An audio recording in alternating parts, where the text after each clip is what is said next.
he's picking Aisha's husband. All that and much more is coming right now on The Jump, so hang out with us before you start your Labor Day weekend.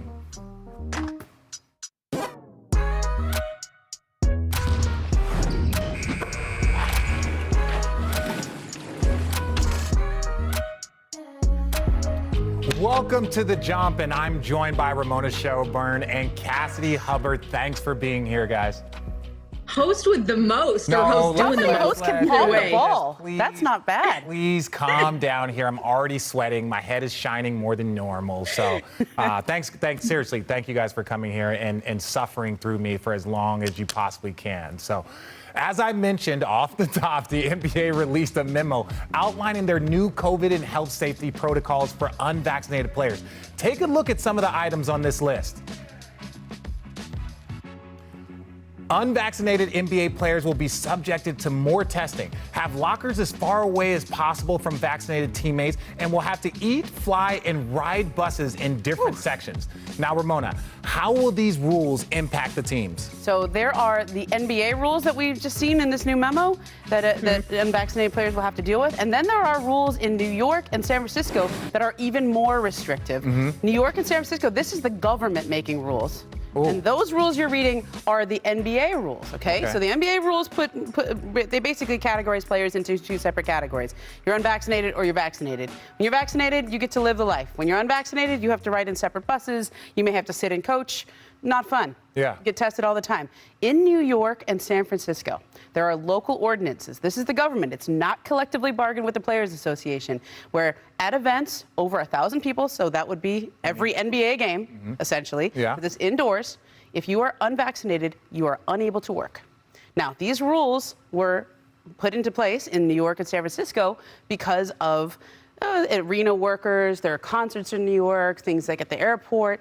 There's rules that were not made specifically for NBA players, but they will be subject to NBA players. So if you are unvaccinated on these three teams, the Warriors, the Nets, and the Knicks, you will not be able to work in your home market. You will not be able to play home games. You will not be, but road games. You said that home teams get a little bit of a pass? Home team, if you will not be able to play at home in New York or San Francisco, if you're unvaccinated.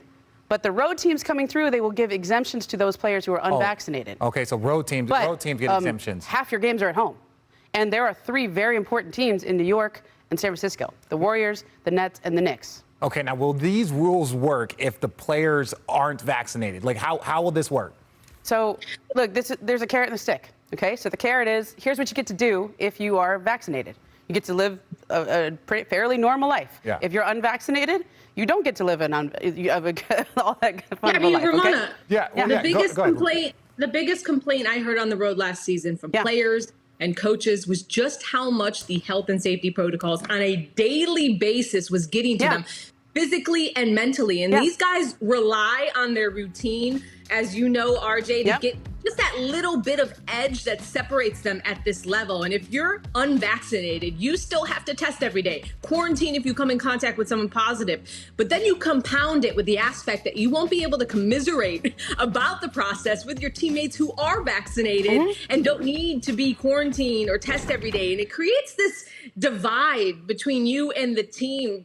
Wendy said on the show yesterday that it creates this class system, and ultimately it could take a greater mental toll than just switching up your routine, which we saw last year, especially if you have to miss meetings or walkthroughs or practices because you have to go get tested.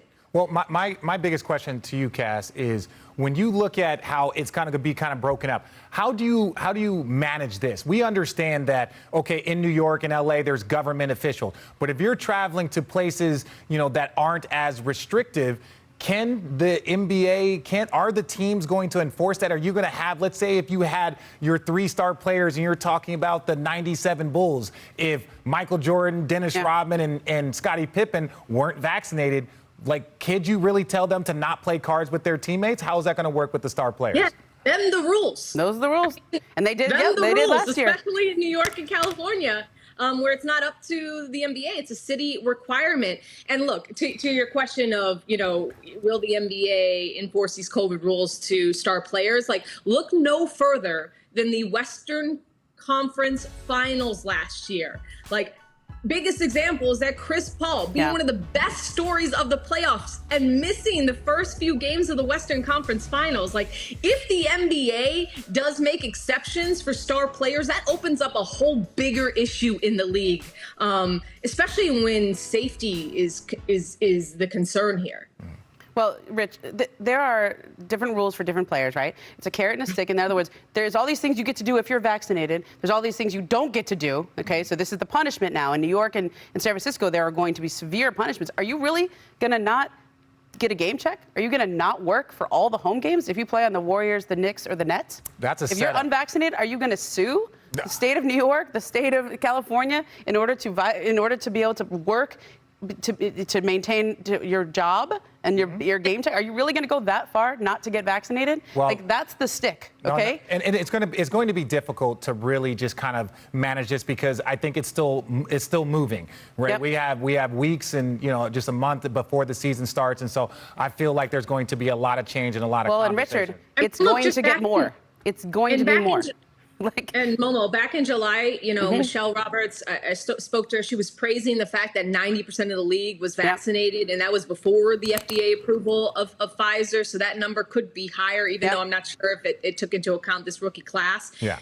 So in my opinion, it's clear the NBA is sending a bigger societal message that, well, they trust science and sending the promise of returning to normalcy in terms of protocols if you get vaccinated. Yeah, well, we're going to have to pay attention to this because it's going to keep changing. But let's get back to talking actual basketball for a second.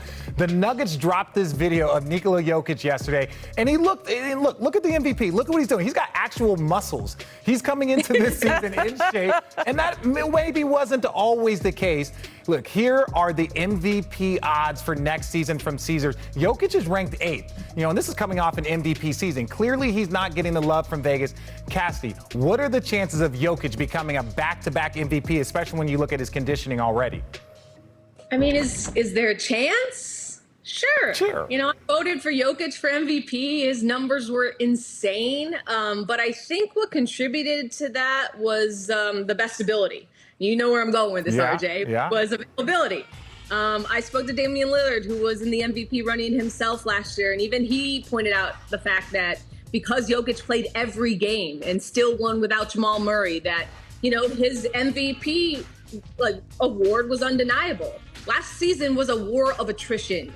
So Jokic made sense in a season that didn't make a lot of sense. So I'm hoping that we don't see as many absences as we did last season. So we're not playing the games, missed game like we did a lot with Joel Embiid.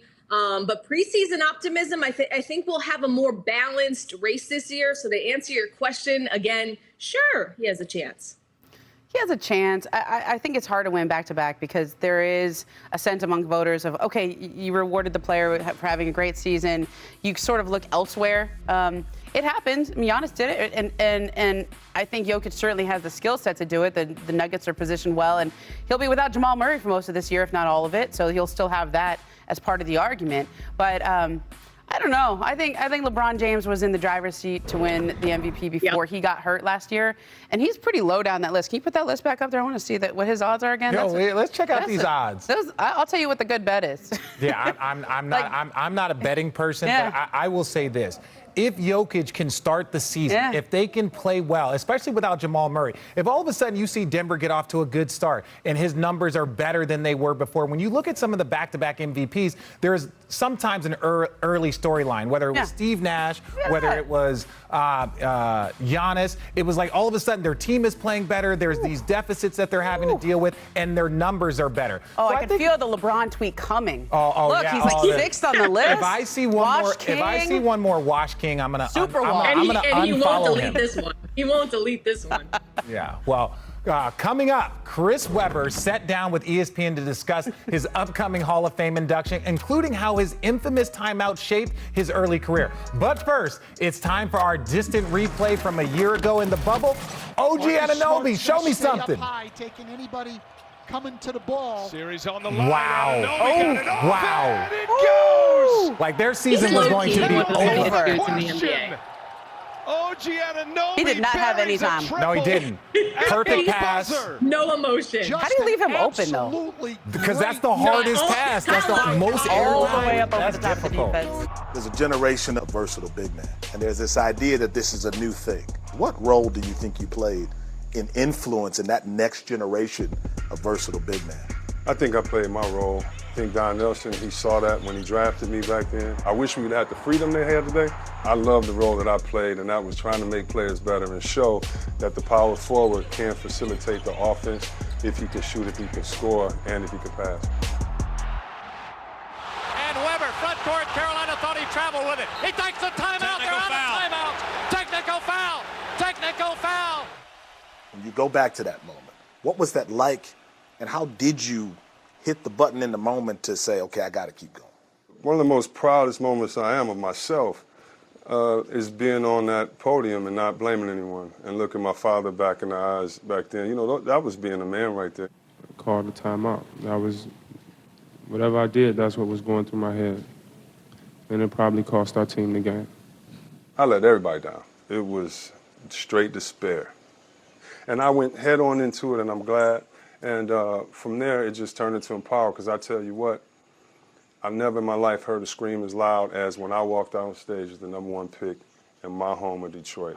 The Orlando Magic select Chris Webber from the University of Michigan. For all the people that I had hurt or let down or had their wishes on me, you know, they gave me my soul back, baby. Detroit, Michigan. I mean, it was a long, hard journey, but most people have to do that in their life. At one point, I just had to do it before I had a driver's license. So when you get to the Basketball Hall of Fame and your name is finally called, what do you think that's going to feel like? I've been trying not to think about that. I was talking to Mutombo today, and he's funny. He's like, "Welcome to the club. No one can take it away. They can talk about you all they want now." And so to me, that's been in my mind all day. The Basketball Hall of Fame induction ceremony is next Saturday, and Chris Webber will be joined by Chris Bosh, Paul Pierce, Ben Wallace, and among others. I cannot wait for this. Look at this list. And all of these guys are deserving. Some of these guys probably should have been in there a little bit sooner. I'm not going to say any names, but welcome back to The Jump. I'm Richard Jefferson, joined by Ramona Shelburne and Cassie Hubbard. From #1 pick to another, Anthony Edwards. Timberwolves head coach Chris Finch said Edwards has grown 2 inches since they drafted him. It must be great to draft 18-year-olds. Edwards supposedly told his coach this quote, "Don't let me get to 6'6" or I'll be Michael Jordan." Look, he's at that height right now. Now, LaMelo Ball stole some of his shine from his rookie year, Cassidy. What do you think the ceiling is for Anthony Edwards? Yeah, I mean, the combo of his size, strength, athleticism at this age obviously points that there's a lot to work with. He's going to be league pass this year along with LaMelo. That rookie of the year debate is not over this season at all. But I feel like we've been waiting for the perfect sidekick to Cat. But Ant's confidence will make you question who is the sidekick. The upside is there, guys. What I'm certain, though, of is he's first team all soundbite without even trying. Oh, yeah. Fact. As someone who has interviewed him, though, don't force the joke because it is his show. He'll give you gold if you're patient. You know, it's not every single soundbite, but if you spend enough time with him, he'll give you something. You're right about that, Cass, man. You could just put like the highlight reel of all his interviews. I actually would watch Minnesota Timberwolves Zoom calls at night after games just to see what he was going to say. He's so, I think his ceiling, he's been compared to a lot of big guards, big, strong guards. We've heard the Dwayne Wade comp. Obviously, shooting is an issue for him. He's got to work on that and be able to knock down shots. And I remember when Chris Finch took over, I sat down with him and Gerson Rosas and said, "What was your approach to Anthony Edwards? What do you need to do with him?" And Chris Finch said, "We just need to make it simple for him. We don't need him to do everything. We need to be able to get him to the rim and catch and shoot threes. That's what he needs to focus on and getting better." And they did a lot of things to that offense to simplify things for him. I think when D'Angelo Russell came back, we saw a different look for him as well because he had another creator out on the floor. But Anthony Edwards, you forget, he reclassified, so he's actually younger than a true rookie last year. And you didn't have the benefit of summer league. You didn't have training camp in the way that you normally did. So that's why he looks so much better from the second part of the year on. After the All-Star break, he really looked like a different player because he got all that rookie stuff that you go through that you normally would go through in the summer. That's what he went through during the year. Yeah, well, and the one thing to your point, Cassidy, is when they were talking about trying to find that person to pair up with Cat. This is my thing about Karl Anthony Towns. He's kind of at that spot now where he needs to prove that he is going to be a 1A. Because if Anthony Edwards continues to grow, continues to get better, all of a sudden this starts looking like his team. I'm not going to go LaMarcus Aldridge, Dame Lillard situation, but you can start to see it's like, Cat, you've been there. And I know Cat hasn't had a ton of quality around him. He's had teammates, but I wouldn't say another all-star level. Andrew Wiggins wasn't that guy. They're still searching for it. But, I think Anthony Edwards might be able to take over that number one spot, Cass. And he has that cachet, RJ, to your point. Like, he was not scared to speak up in the huddles last year. I mean, he has a voice on that team. So, I'm willing to do that. And it's different coming out of his mouth than it is out of an agent's mouth. Now, we are still that meeting was in August. Now we're in September. It is one thing to say it. It's another thing to miss a game check. It's another thing to miss those checks. And this gets very real, Richard. And this is where I think some of the accounting comes into play. The first check that he would miss would not be paid until November. So in other words, training camp starts at the end of September. So you could go all the way from the end of September until that first check comes in November.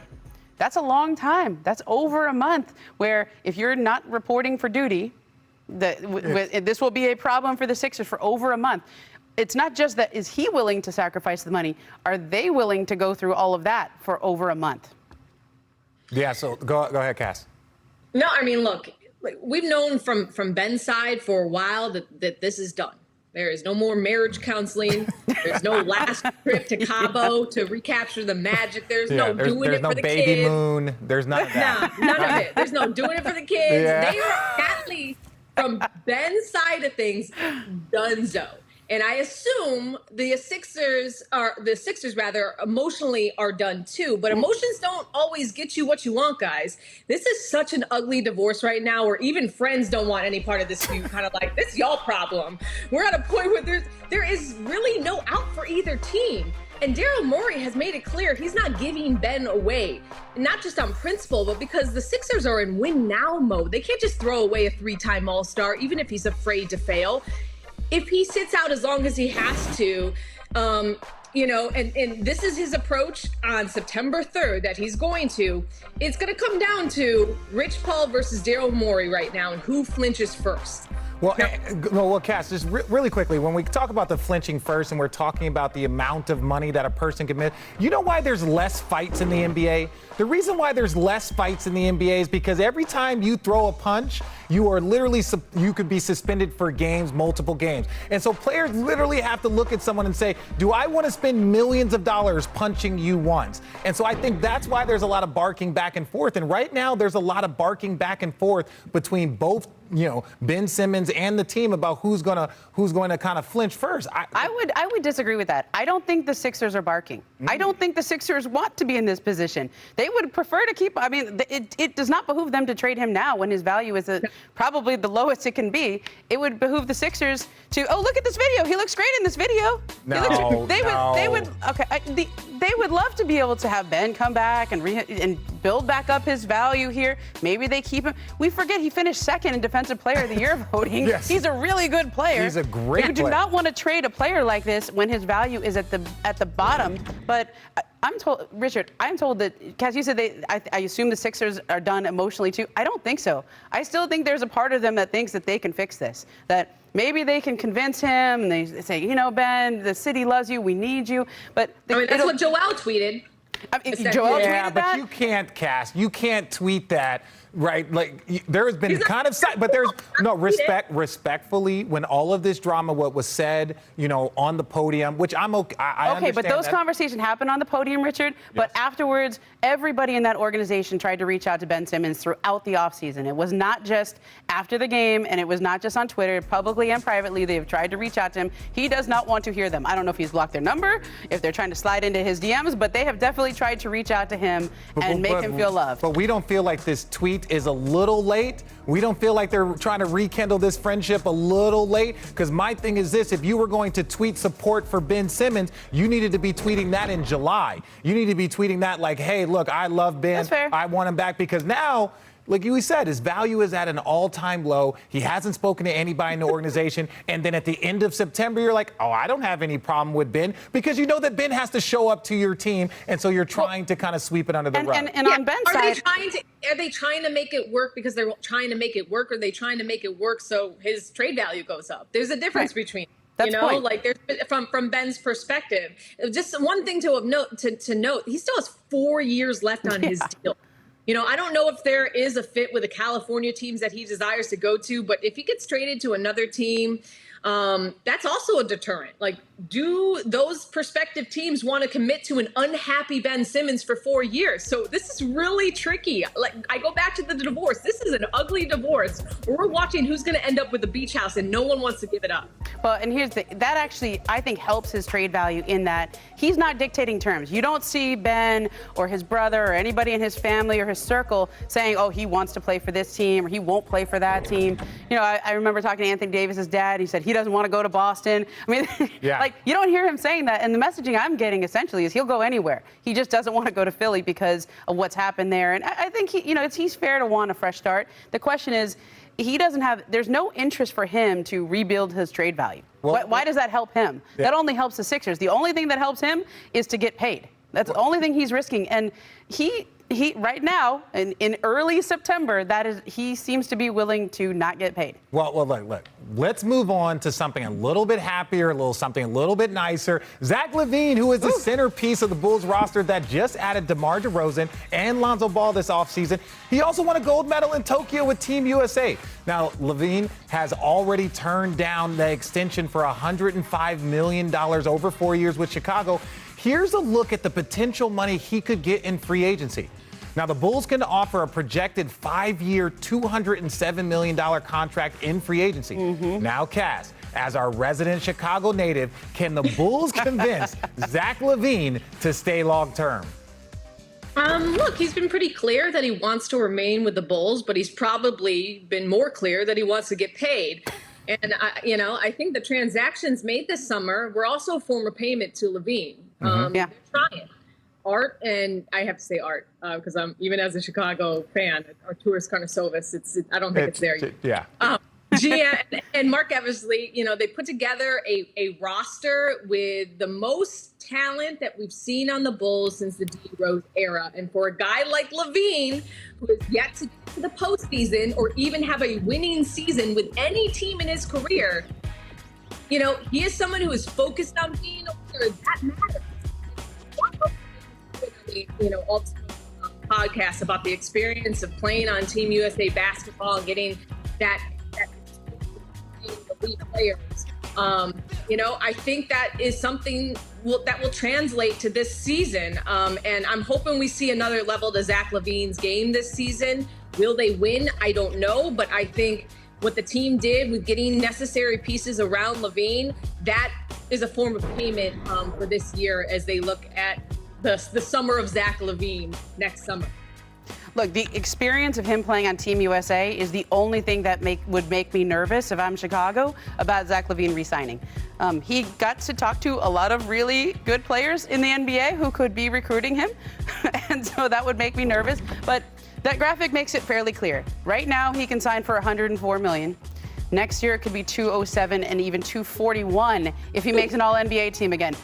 You don't need an advanced degree. No, that's a lot more money. No, and I agree. It's just the timing. And so those photos that you're showing me right now, that would make me nervous because among players who could, now he's in the last year of his deal, but among players who could move, superstars who could move this year, Bradley Beal is obviously at the top of everybody's list. We stopped talking about Bradley Beal.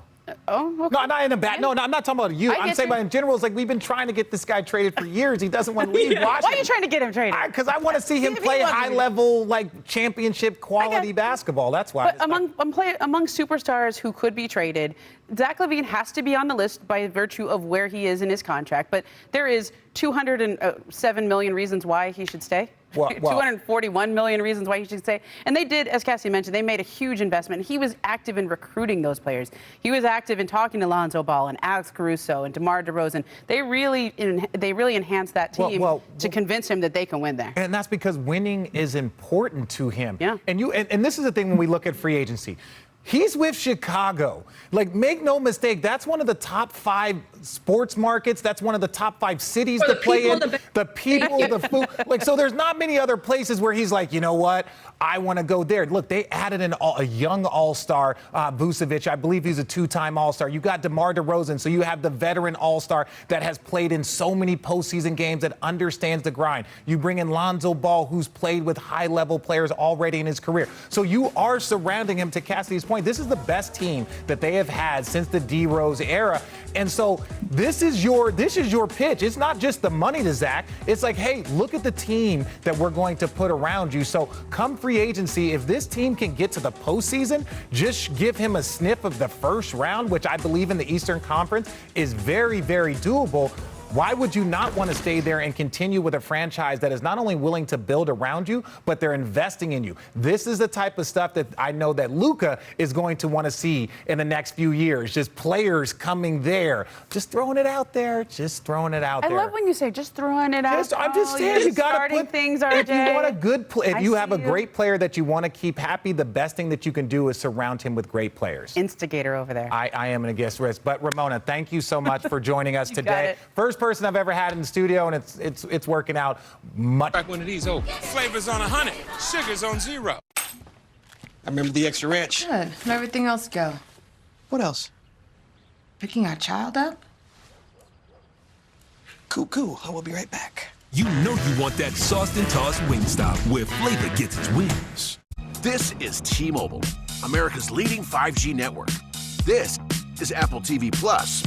And now, only T-Mobile gives new and existing customers 1 year of Apple TV Plus on us.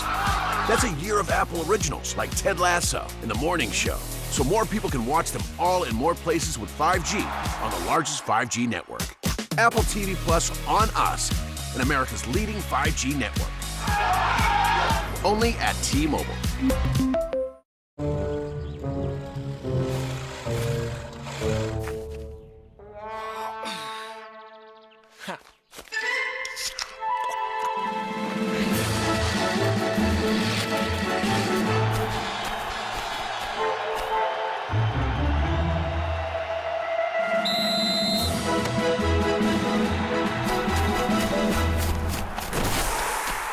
Red Bull gives you wings. The moment you order the world's most delicious snacks from Nuts.com, something truly magical happens. Freshness. Your choice of fresh nuts, dried fruits, sweets, and treats are hand-selected from our kitchen. Freshly roasted to perfection or freshly baked, freshly dipped, freshly seasoned, or freshly popped. Packaged fresh, and Nuts.com delivers this yumminess super fast with free shipping. Nuts.com. Fresh snacks from our kitchen to yours. The long wait has ended. The Milwaukee Bucks are NBA champions. Big moves, I'm a big dog. Give me what's mine. I want it all. This might be the best season. I can't think of a season that I've looked forward to more. A goal to win another championship. I got 6 legitimate contenders in the Western Conference alone. One of the deepest drafts I can recall since I've been doing this. Which conference is now stronger? I think it's the East, and I think it's clearly the East. I don't know how you have enough answers to deal with what those 3 guys bring to the table. When you have Giannis, when you have Jrue Holiday, Middleton, the Milwaukee Bucks are going to be a force to be reckoned with. Well, the championship matters. That's all that matters to this franchise.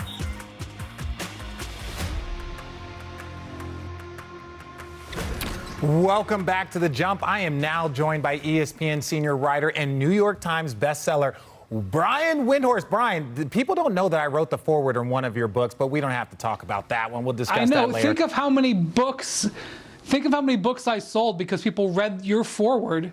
You should be given the qualification. I was 8 years old. You probably lost sales. And do I get credit as the New York Times bestseller writer of the No, like I can't. No contribution. I'm with you, Cass. But let's get started here in Los Angeles. Let's talk about the Clippers. They begin a very, very difficult part of their season because they are going to be playing without Kawhi, who is out indefinitely after ACL surgery. They also have to deal with having one of the most difficult schedules in the NBA. They're tied with Portland for the most 5 games in 7-night stretches in the league. Now take a look at these numbers. The Lakers have one such stretch all season like that, and few teams have 0. You expect Portland to be there because, look, they're up in the Pacific Northwest. But Brian, I'll start with you. How can the Clips navigate this schedule, especially without Kawhi Leonard? Richard, this is preposterous, especially because they play in the same venue as a team with 5 and 7. Now, I was asking some questions about this when I heard about it because, the Clippers are not renewing their Staples Center lease. They're building their own arena. And the Lakers just extended their Staples Center lease. And maybe it factored into the dates that they got was what I was asking. I don't think it's as simple as that. But in addition to the 5 and 7, the Clippers have 7-day games, I believe, on their schedule this season. Those are difficult. As you know, Richard, I mean, you can speak to it more than anybody. Oh, they're the worst. Especially because this team is not going to have the ability to rest players like they have in recent years. They don't have that cushion in Kawhi Leonard. I think they're going to have to play way more games to win, and it's going to be much more difficult. The league used to celebrate getting rid of 5 and 7s. They obviously are not doing that anymore because this is a really unbalanced schedule compared to the Lakers. Yeah, I mean, I spoke to Paul George at Summer League, and we just talked about how good it felt to prove people wrong in the playoffs. Well, he's going to have to continue to do that, and he'll have the opportunity this season. It's going to be PG, Reggie Jackson. We'll see how that relationship and friendship plays out more on the court. Terrence Mann, what type of leap he can make. But unlike the playoffs, it's going to be pretty clear that they won't be having Kawhi. He's not going to be sitting in the box looking over them during the regular season. They'll know that he's out for a while. So the pressure is off in a way, but it's also on because it's really always on, PG, because he just can't escape it.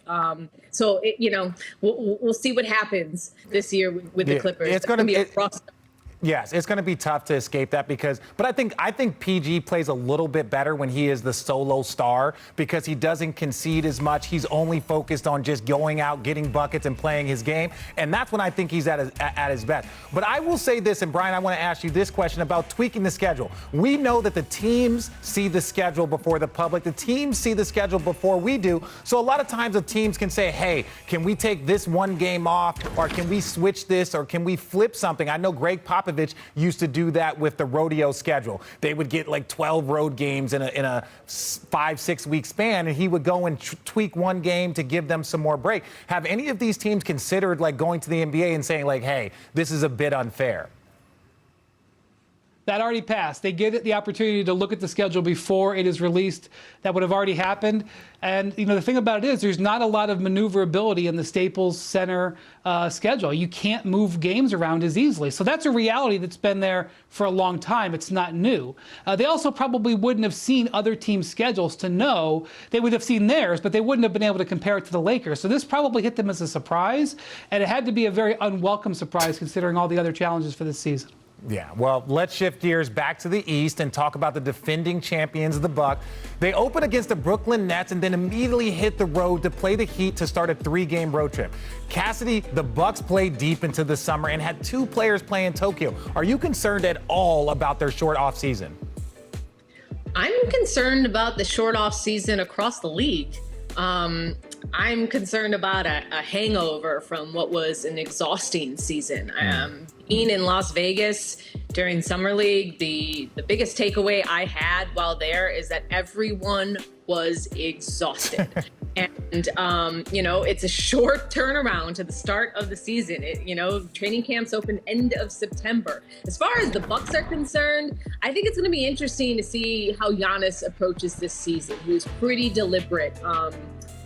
As far as what he wanted to accomplish this year coming off of signing that record deal at the beginning of the year. We know that the Bucks are a great regular season team. They proved that they could be a great postseason team, of course, last year. Giannis seems to be unfazed by the noise, but I think it's going to be a really interesting year for him to see how he responds.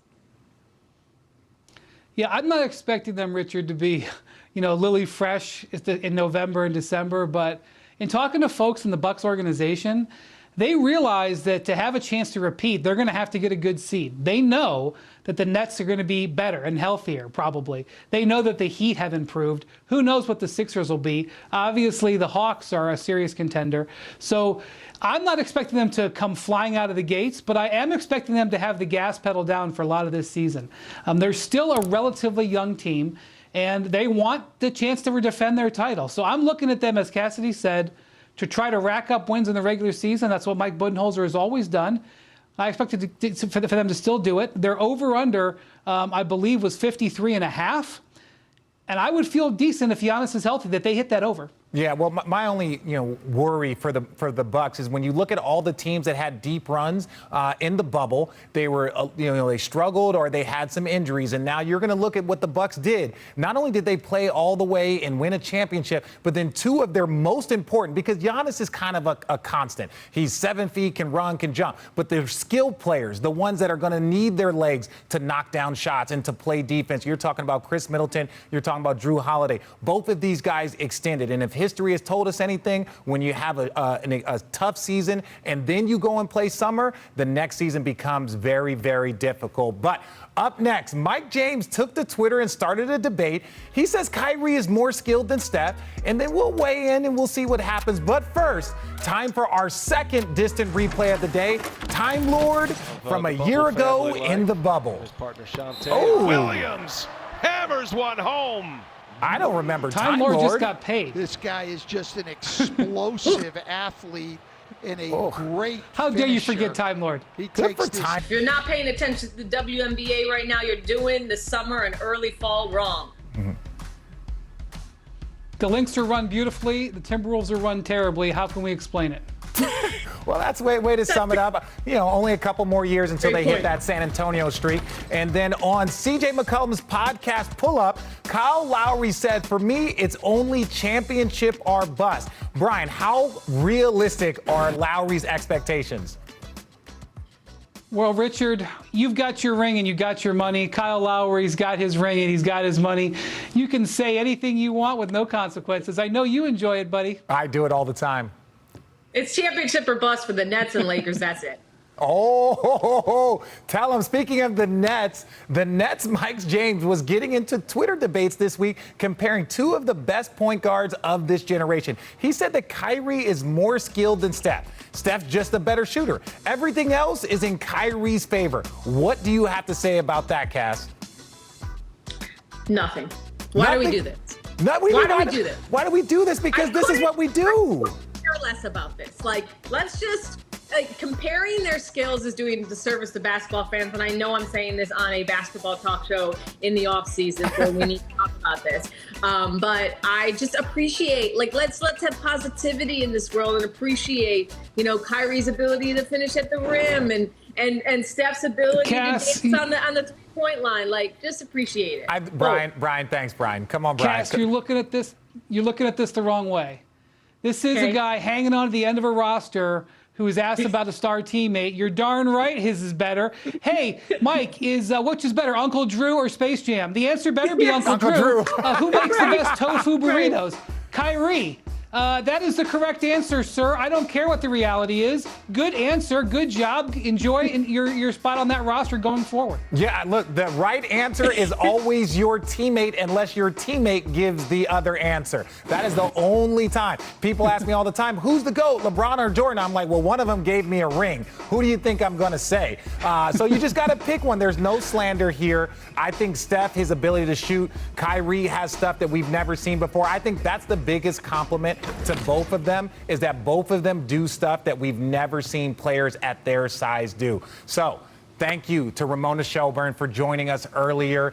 Thanks, Cassidy and Brian. The Jump is back next Wednesday, but I want to ask you guys one thing. Cassidy, when you come and when you host, can I come on the show? Can I come be on the set with you?